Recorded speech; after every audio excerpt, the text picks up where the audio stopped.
खत्म महंगा हो गया,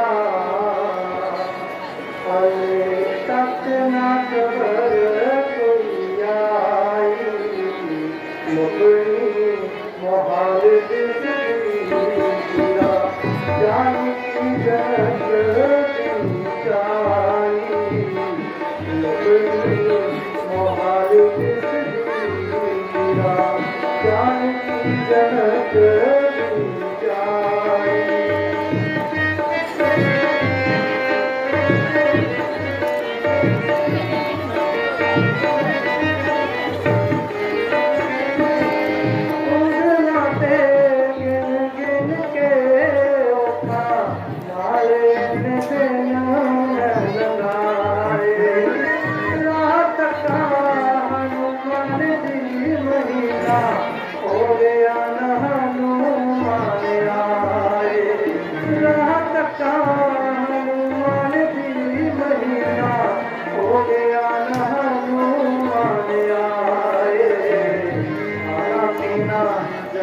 हो गया मैं अखियां नींद गवाई,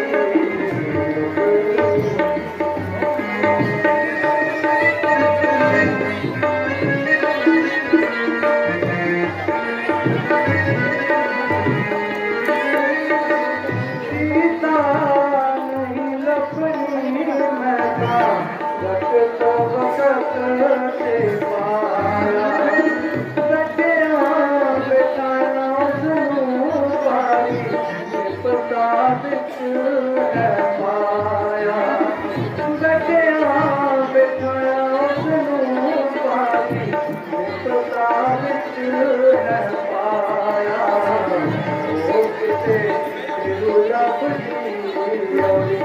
जान के पता पाई,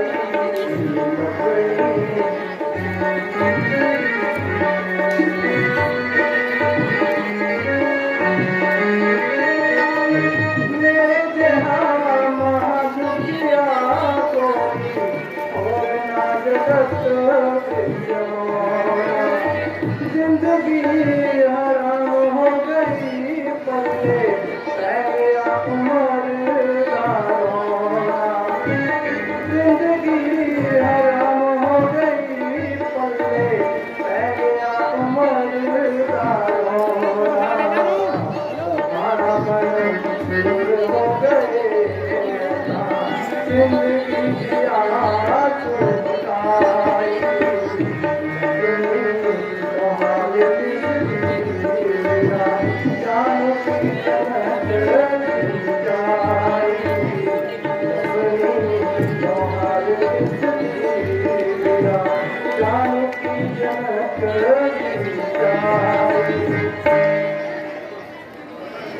यह मास भी समाप्त हुआ, किंतु हनुमान जी अभी तक लापता है। यह सब अपने पर्वत का दोष है, उस बेचारे की क्या खता है। यह सब मेरी ही भूल है, उस बेचारे को घर से निकाला और बैठे बिठाए उसकी जान को आफत में डाला। ईश्वर न करे कहीं रावण पर उसका वेद प्रकाश हो गया तो न केवल हमारी आशाओं का ही नाश होगा बल्कि उसका जीवन भी वह से खाली नहीं। हमें आगे दीजिए, अब यहाँ अधिक देर ठहरना उचित नहीं। भगवान, आखिर उन्हें 1 महीने तक वापिस आने के लिए कहा है, किंतु इस महीने के लिए भी 1 दिन शेष है। कल का दिन और इंतजार करेंगे, यदि वह नहीं आए तो परसों यहाँ से कूच की तैयारी करेंगे।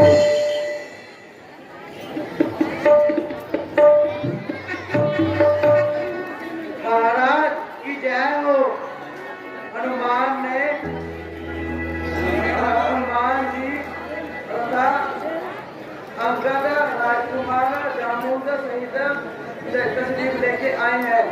लीजिए महाराज, मुबारक हो।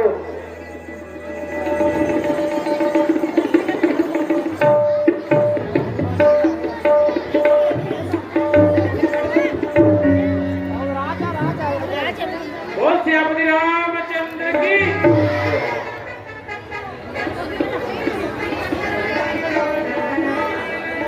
महावीर, तुम धन्य हो। कहो, खुशियों से तो आए।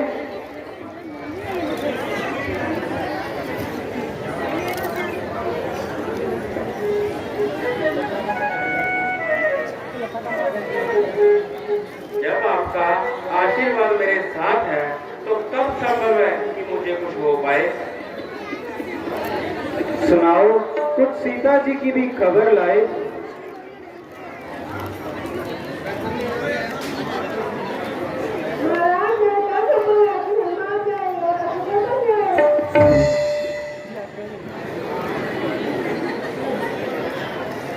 महाराज, मैं किस लायक था।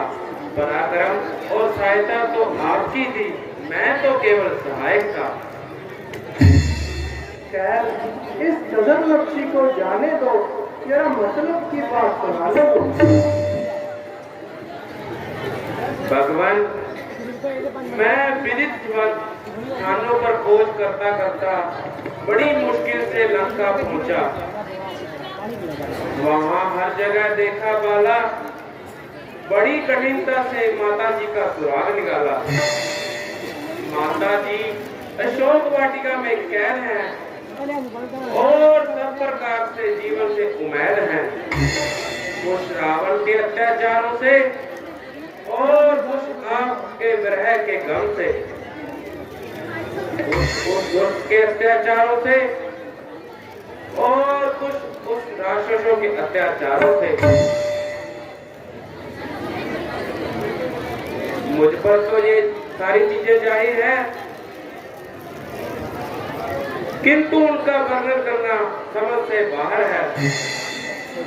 एक साधारण सी साड़ी से अपना शरीर ढक रही थी, मारे शीतल के थर-थर कांप रही थी। चलते चलते मैंने उनसे कुछ निशानी मांगी। उन्होंने यह चूड़ामणि मेरे को प्रदान की।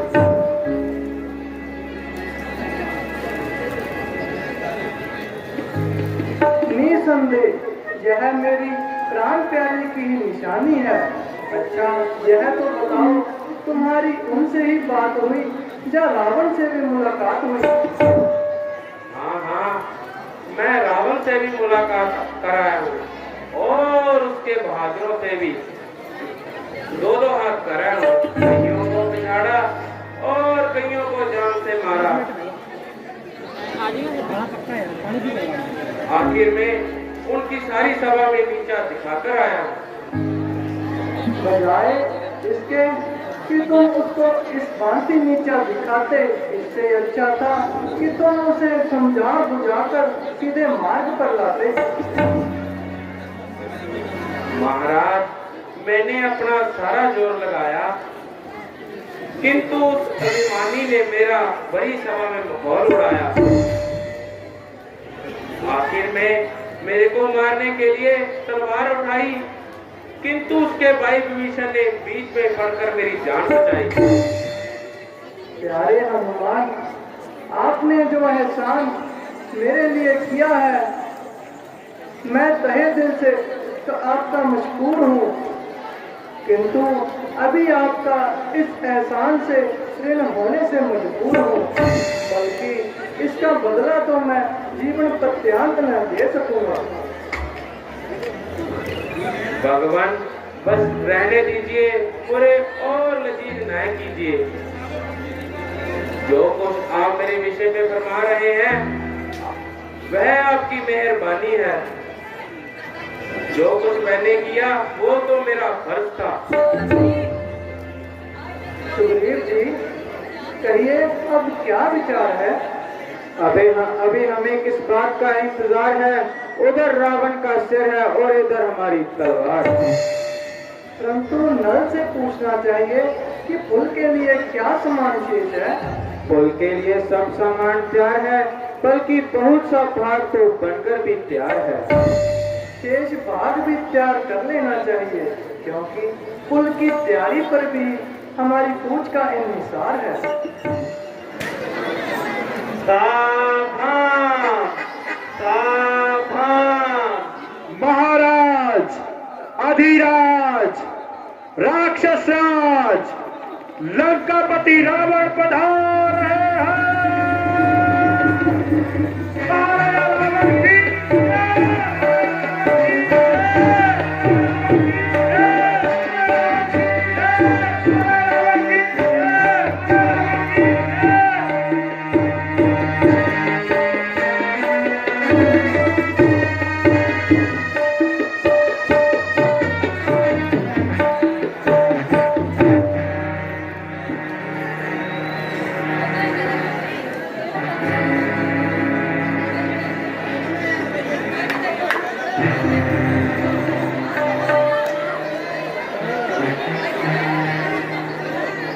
एक आने वाली अप्सरा परियों की सरदार हाजिर हो दरबार में जान करे महाराज।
जाने वह कौन सी मनहूस गड़ी थी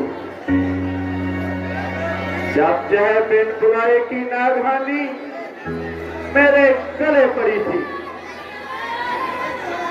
जिसे जाने राम समझा वह मेरे लिए आप तो जान हुई। जिसको अमृत समझा वह विष के समान हुई। धोखा हुआ, कष्ट हुआ, छल हुआ, किंतु अब तो इस मुसीबत से निकलना सख्त मुश्किल हुआ।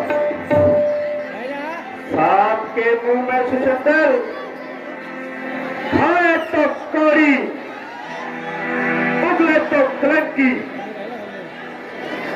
जब से उस मनहूस को चुरा कर लाया हूं, न नींद भरकर सोया, न पेट भरकर खाया।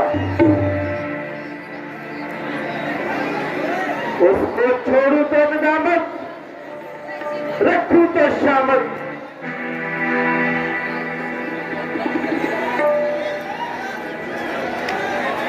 जा तो इसके बिरहा में तड़पते रहा, जा उसकी चली कटी बातें सुनता रहा और भीतर ही भीतर चलता घूमता रहा। रहे सहे को हनुमान चला गया, मेरी मान तथा मर्यादा को खाक में मिला गया। जब उसके सदारण से दूध का एहसास है तो उसकी अपनी शक्ति का अनुमान लगाना तो सच मुहाल है।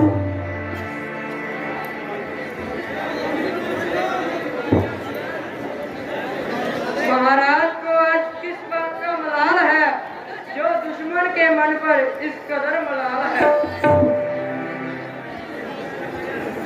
मेरे वजीर व तदबीर, मेरा मन जिस कारण से दुखित है वह आपको पूर्णता से विदित है।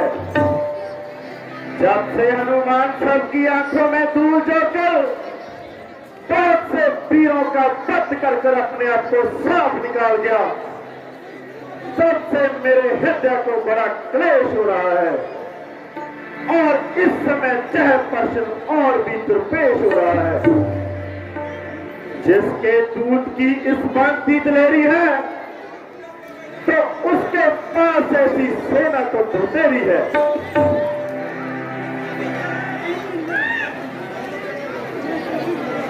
महाराज, आपने अपने मन पर व्यर्थ ही मलाल किया और कैसा यह वजनदार सवाल किया। हनुमान को चोरों की तरह आकर लंका में फिर गया तो कौन सा उसने कमाल किया? आप इसको वीरता समझते हैं, परंतु मेरे समीप तो उसका यह बुजदिलाना खेल है। अजी महाराज, लंका के शूरवीरों से सामना करना कोई बच्चों का खेल है। पिताजी, जब तक मेघनाथ संसार में मौजूद है आपको किसी प्रकार की चिंता करना बिल्कुल बेवजूद है। मैं वही मेघनाथ हूँ जिसका हनुमान एक भी चट्टा न हार सका और मेरे सामने बिल्कुल दाना मार सका। मुझे तो मैं मामूली इंसान समझता हूँ, अलबत्ता बात देकर पीछे मारना का वो मान सकता हूँ। खैर, जो कुछ हुआ उसका अब क्या जिक्र करना, अब तो आगे की रोकथाम का फिक्र करना है।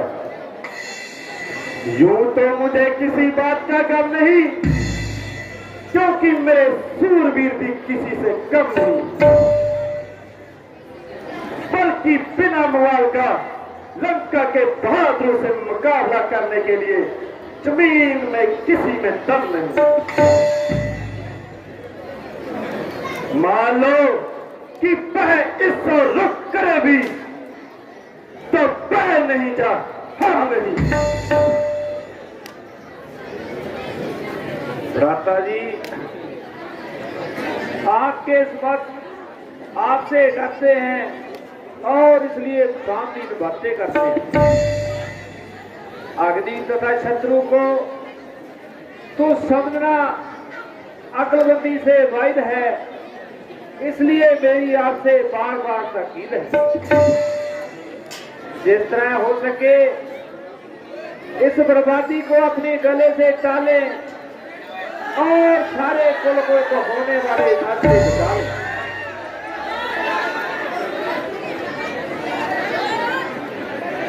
इसमें सरल उपाय यही है कि सीता को रामचंद्र के पास पहुंचा दे और उसे हाथ मिला ले।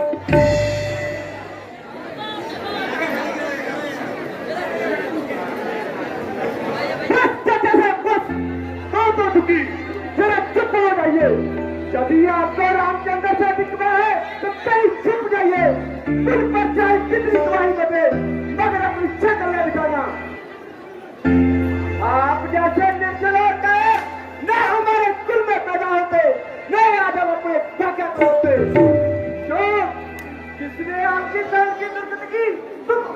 पक्ष समर्थन करो, चलिए कुछ ना जाए तो तुम नहीं मर पाओगे, तुम मरो। अरे ना समझ और गुस्ताख लड़के, तू इस प्रकार जुबान चला रहा है, पृथ्वी तथा आकाश के कुलावे को मिट्टी में मिला रहा है।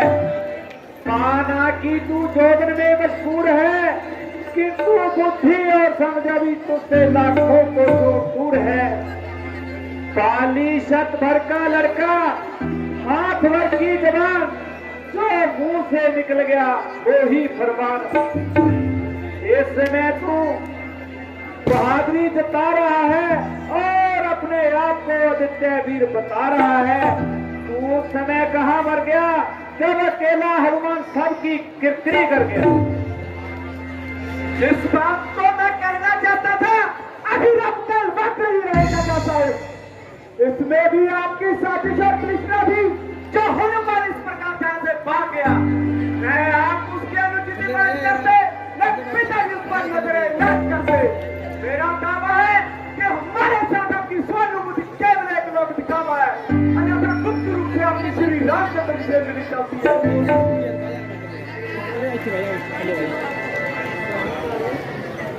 भाई साहब, देखते हो जो है कल का छोकरा मुझे किस तरह साथ कर रहा है।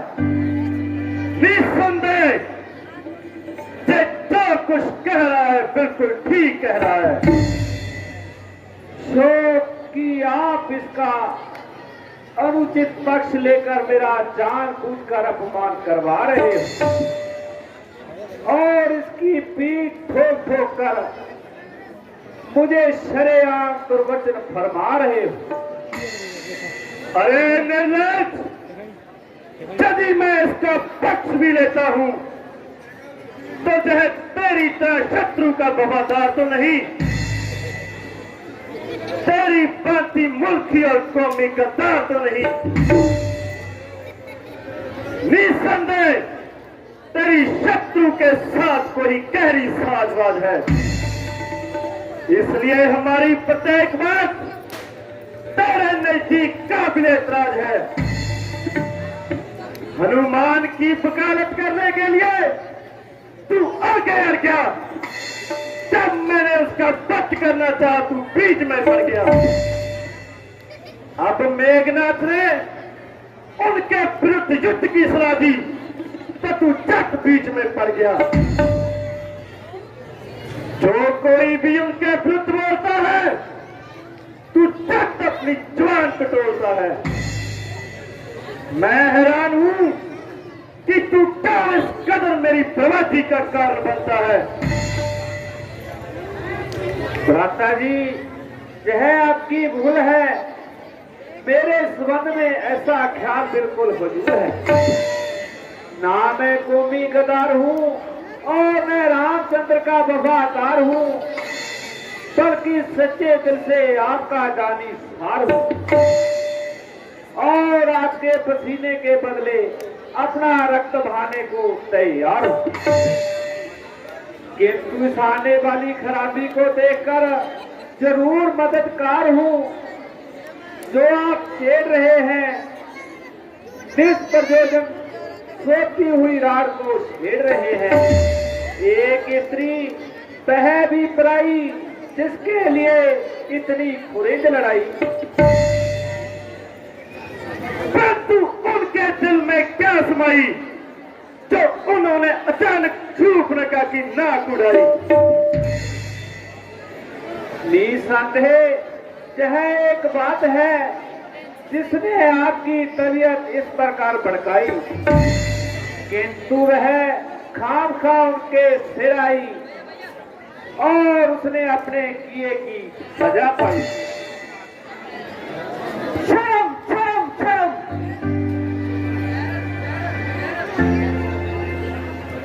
वेक्सन, तेरा कान खोलकर सुन, तेरी निस्बत चार और किस तरह नाराजगी का व्यवहार है। प्रत्येक वीर मरने मारने को तैयार है, एक केवल तेरी ओर से इनकार है, जिससे साफ प्रकट होता है कि तू खुल्लम खुल्ला शत्रु का वफादार है और कौमी गद्दार है और पल्ले दर्जे का मक्कार है, लानत है, फटकार है और तेरी जिंदगी पर बेकार है। जैसे आप खुद फरामोश हैं, वैसे ही आपके सभासद खुशामदी और चापलूस हैं। इस समय वह आपके सुर में सुर मिला रहे हैं और अमृत के धोखे में विष पिला रहे हैं और आपको उल्टे मार्ग पर चला रहे हैं। समय आने पर जहन खट्टू खुशामदी कट्टू अपने मुख से ही कहेंगे कि यह सब रावण की करती थी, मगर हम क्या करते, हमारी कोई पेश न चलती थी। इसलिए इनकी बातों पर ना जाइए, बल्कि इस मामले पर भली प्रकार से गौर फरमाइए।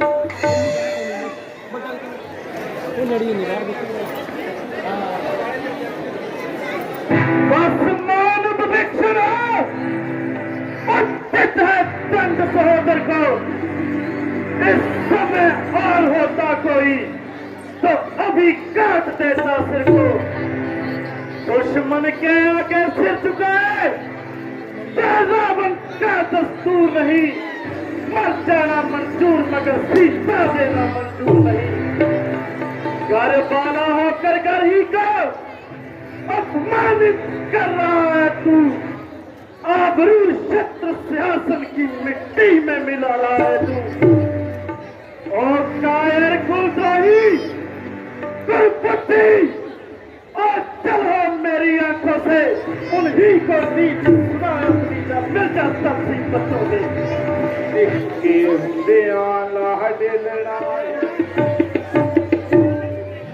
भाई जब तक भाई था भरपूर निभाई सेवा है, अब लात लगाई भाई ने, जय भी भाई की इच्छा है। विष और अमृत दोनों पदार्थ जब एक ही समुद्र से निकले हैं, पर उसमें तत्व मरने के हैं, इसमें जीवन देने के हैं।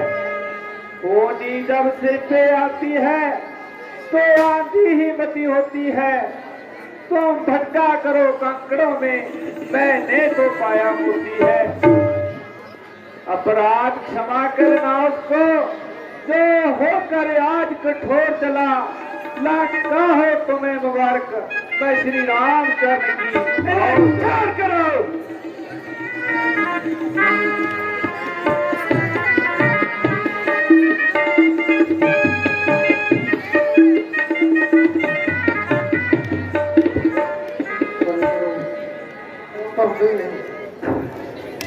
आज से मेरा और विभीषण का संबंध बिल्कुल छूट गया और चाहे देश उसके लिए स्वयं से छूट गया। जहां तक मेरा अनुमान है वह रामचंद्र के पास जाएगा और मुझे हानि पहुंचाने के लिए एडी चोटी का जोर लगाएगा।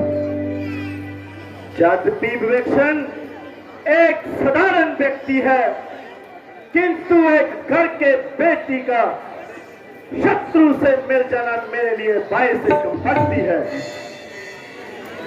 किंतु उसकी हाजिरी मेरे लिए इतनी हानिकारक न थी जितना कि उसका चले जाना खतरनाक है।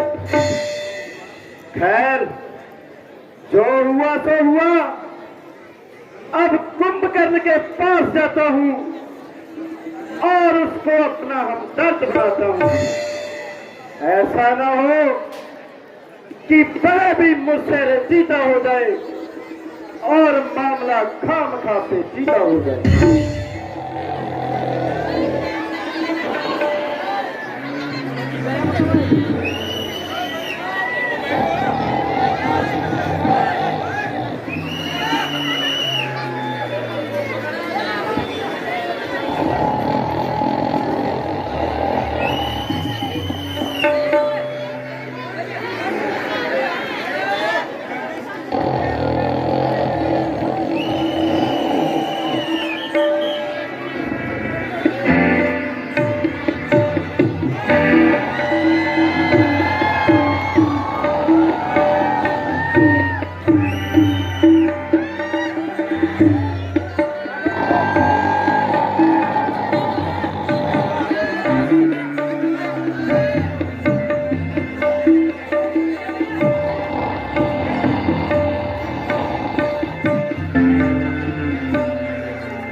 बहादुरों,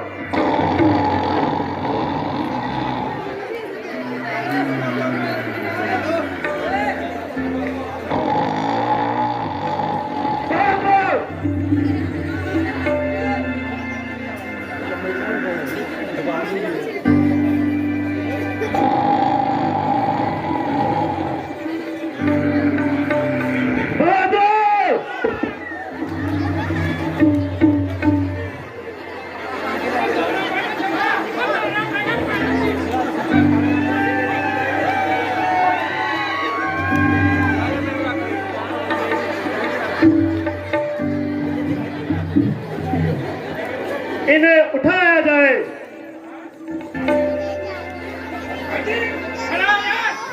कुंभकर्ण को उठाया जाए।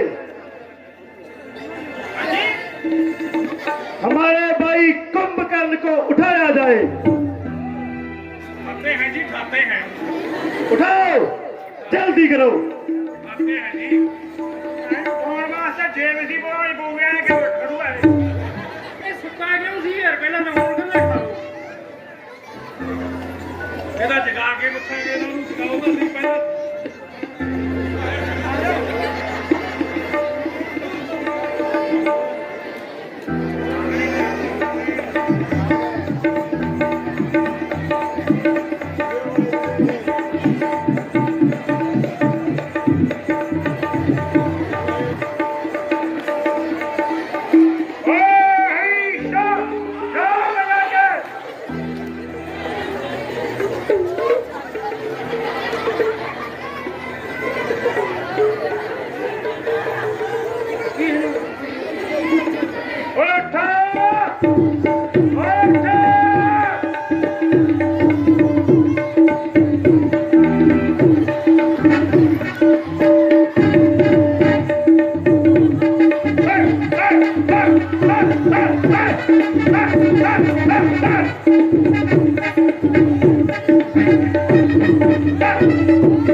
ਹੁਣ ਮੈਂ ਜੋਰ ਲਾ ਕੇ ਦੇਖਾਂ।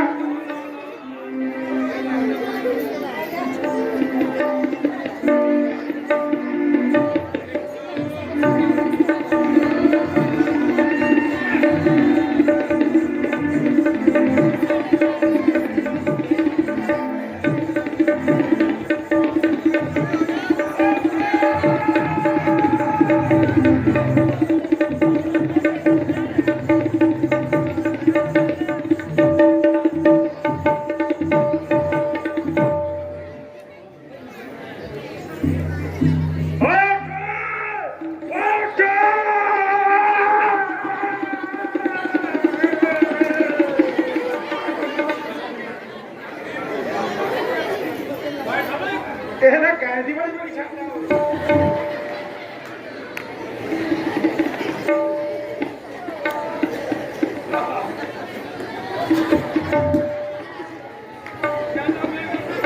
मैं जगावा वो खड़ता सी, वो जा जा।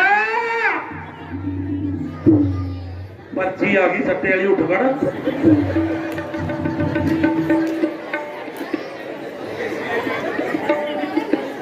अज तो लालच भी नहीं करता।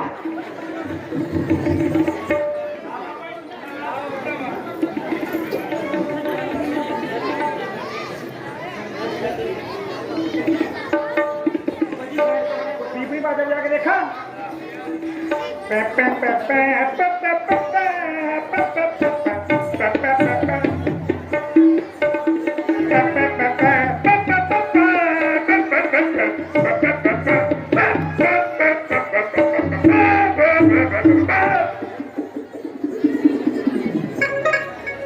बाला जोर नाल फिर तैनू संभालना पऊ।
पैसे लगते हैं अकाउंट दे दे।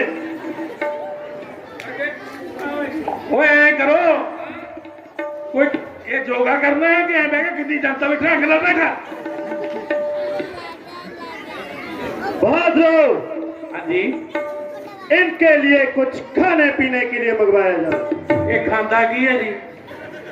जो कुछ भी हो सब कुछ खा लेते हैं। सिद्धियां जलेबियां चलनगियां? बिल्कुल चलेगी।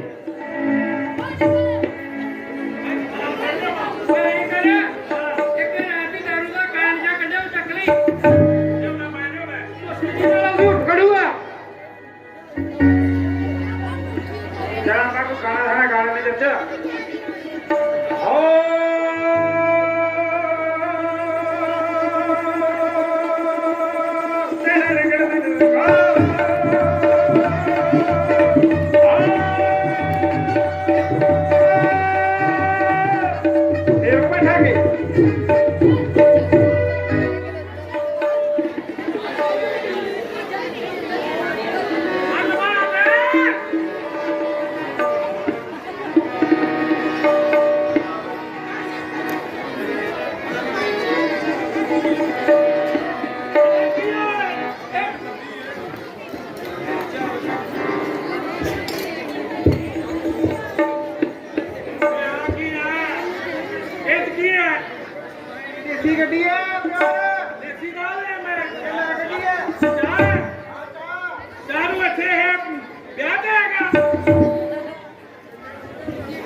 और कपड़े का काम की है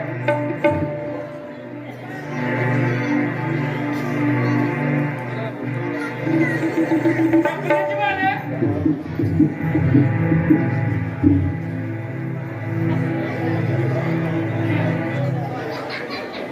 अड़ंबे भी मुंह चलाता मुंह तो मंत्री जी,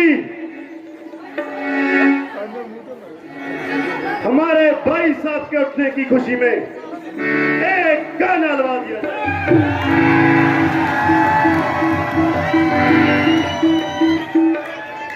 गाने वाली जल्दी आ और राजा का दिल बहला।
चौकीदार साहब, एक काम यहाँ और हो जाए।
हस गई दिल विच बस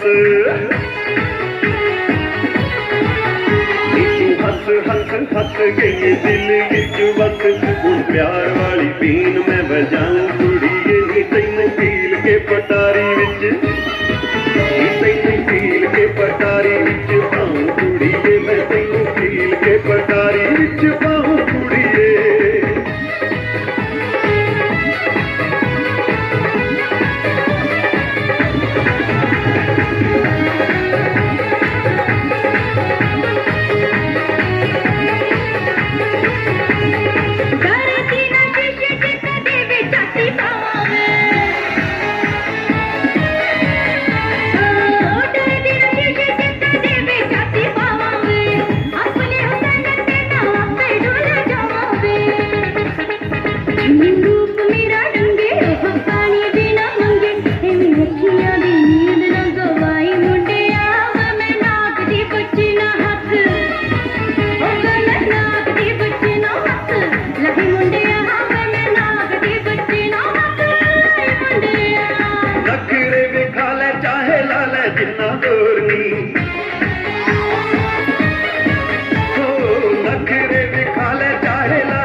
जट्टां वाली जिद मैं भुकाऊं कुड़िए नी तैनूं पील के पटारी विच नी तैनूं पील के पटारी विच पाऊं कुड़िए मैं तैनूं पील के पटारी विच पाऊं कुड़िए मैं तैनूं पील के पटारी विच पाऊं कुड़िए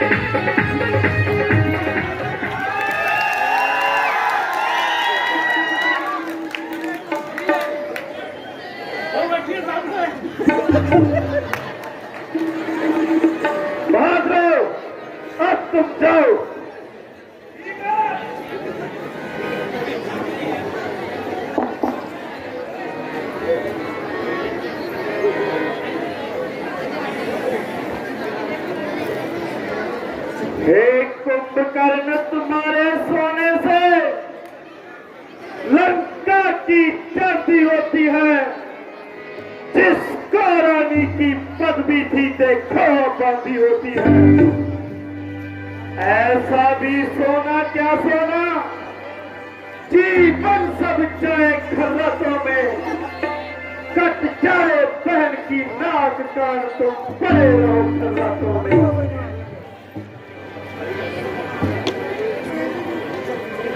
क्यों गई थी वहां स्वरूप रखा क्या काम बड़ा था जाने का कोई तो काम होगा बच्चों से न कटवाने का जिस बेमतलब के झगड़े से लंका की सत्यानाशी है भाई अब तिथियां क्या गिनते हो अपनी भी पूर्ण राशि है आइए भ्राता जी आज कैसे भूखा तकलीफ ले आए भाई मैं आपको एक कष्ट देने आया हूं और एक समस्या पर आपसे परामर्श लेने आया हूं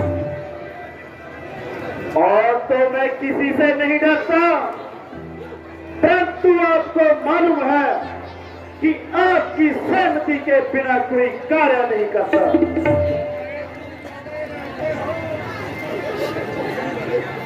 बिल्कुल कर सफेद भला आपके कार्य में मेरी सहमति का क्या काम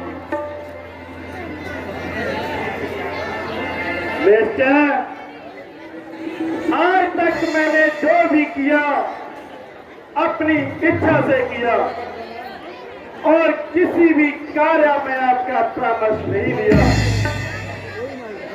किंतु इस समय ऐसी भयानक सूरत है जिसके लिए मुझको न केवल आपकी सहायता बल्कि परामर्श की भी सख्त जरूरत है।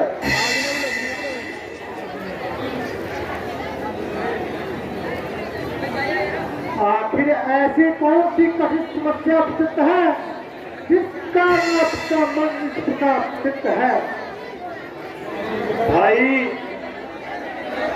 कदाचित आपको मालूम होगा कि रामचंद्र अनगिनत सेना लिए लंका की ओर चढ़ाई कर रहा है और मुझको जय तय दिन रात खा रहा है, क्योंकि मैंने सुना है कि हमारे बहुत से अधीन राष्ट्र हमारे विरुद्ध हो गए और खुल्लम खुल्ला युद्धों के लिए प्रस्तुत हो गए। डायरेक्शन भी जहां से निकल गया, जहां तक मेरा अनुमान है वह रामचंद्र से जाकर मिल गया। जब हमारे घर कई जय हाल है तो इस स्थिति में रामचंद्र पर विजय पाना सख्त मुहाल है।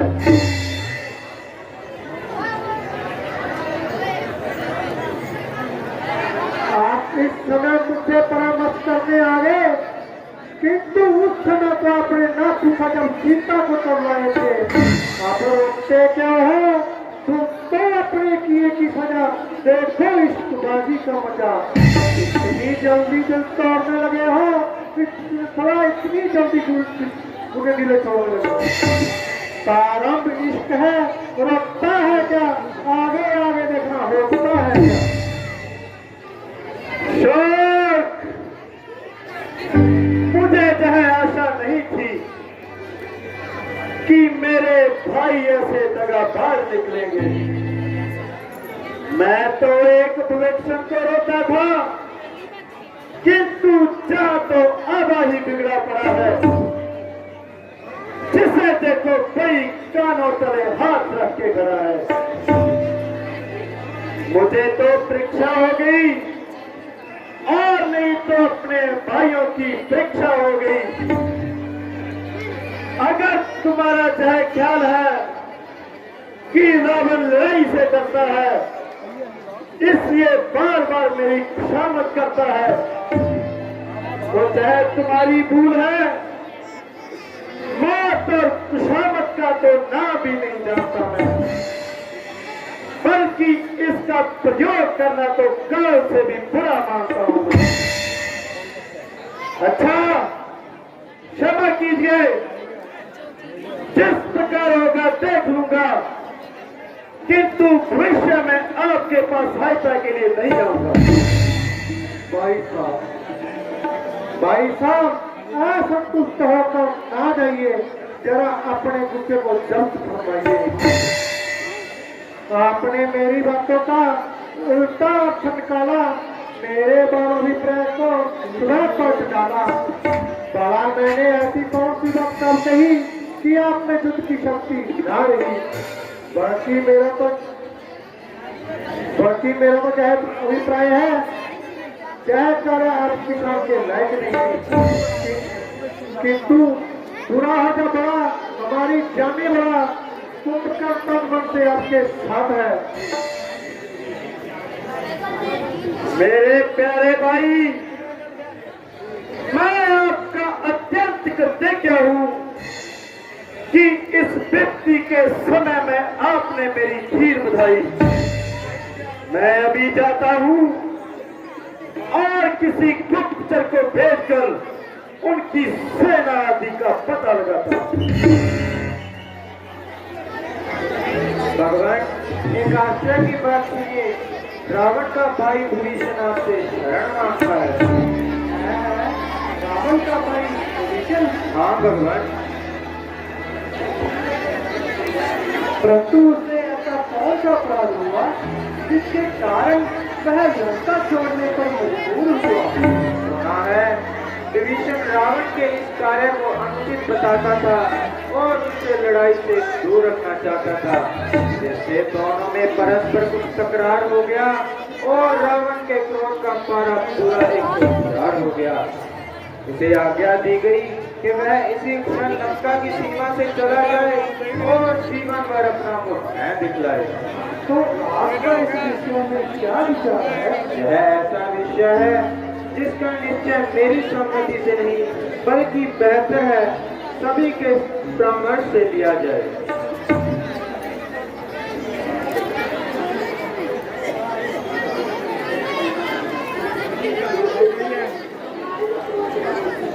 सही है भैया।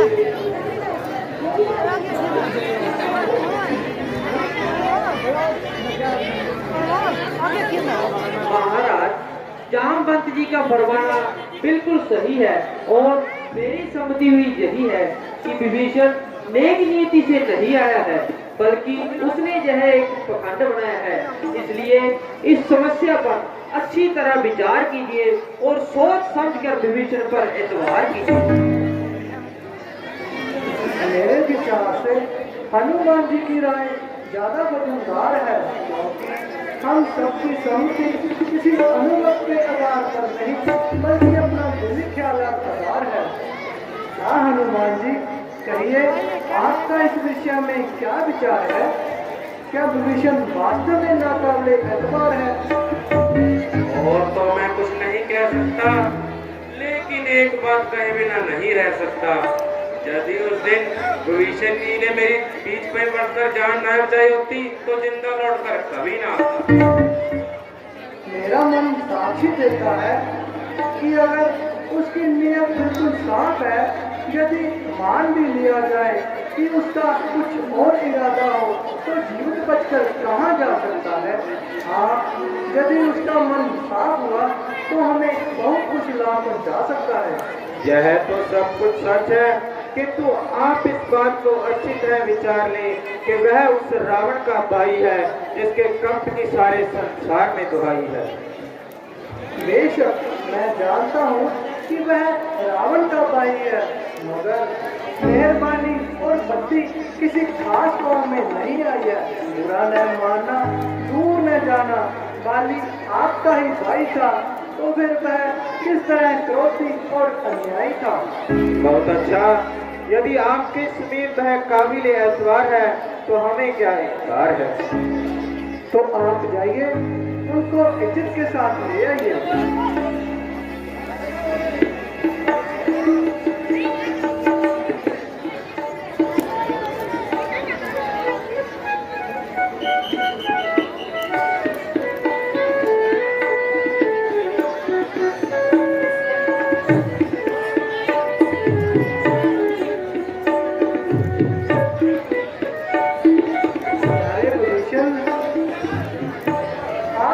शर्मिंदा न कीजिए, बल्कि मैं आपका यथायोग्य सत्कार करने से विवश हूँ।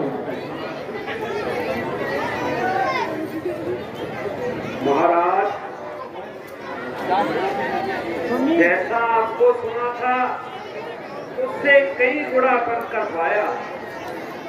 जिसने अपने शत्रु के सहोदर भाई को खुले हृदय से गले लगाया। मैं प्रतिज्ञा करता हूँ, मैं आपका यह सांप जिंदगी भर नहीं बुलाऊंगा और मरता मरता इसका एहसान दे जाऊंगा। अरे मित्र, यह कोई एहसान नहीं, बल्कि जो किसी मनुष्य की हमदर्दी नहीं करता वह इंसान नहीं। महाराज, मैंने उस अभिमन्यु को बार बार समझाया, किंतु मेरी बातों को उसने हंसी में उड़ाया, उल्टा मुझे कायर बताया।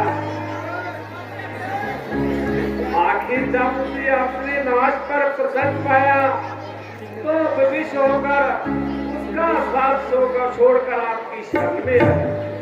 यदि आप रावण को ऐसा जवाब दे चुके हैं तो आपको आज से लंकापति का किताब दे चुके हैं। मैं आपसे वादा करता हूँ कि लंका फतेह होने पर यह राज आपको जाएगा। सुग्रीव जी, अब आप इनके आराम और विश्राम का इंतजाम कीजिए और आप भी विश्राम कीजिए।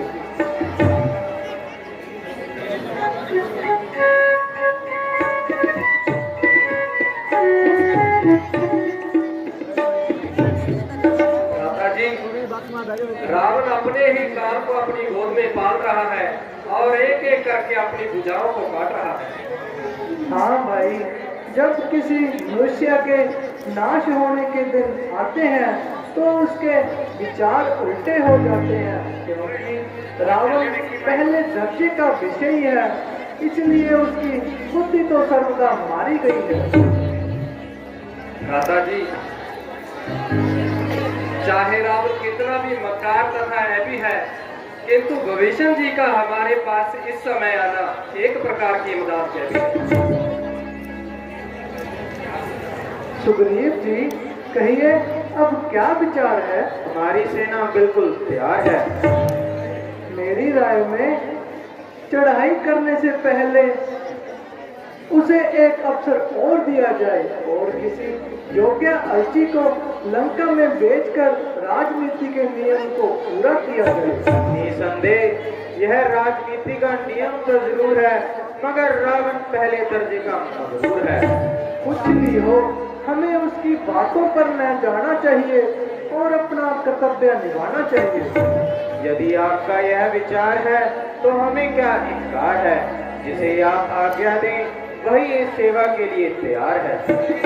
मेरी राय में यह ड्यूटी राजकुमार अंगद की लगाई जाए और आगे जिस प्रकार आपकी समझ में आए। भगवान, यह मेरी मान प्रीति करके दया दर्शाई है जो आपने यह सेवा मेरे जिम्मे लगाई है। अच्छा, कल प्रातःकाल ही विदा हो जाना और बड़ी चतुरता तथा बुद्धिमता से रावण को इस भयानक युद्ध की हानियां जताना। यदि न्याय मानेगा तो मजबूरी है, तथापि हमको अपना कर्तव्य पालन करना जरूरी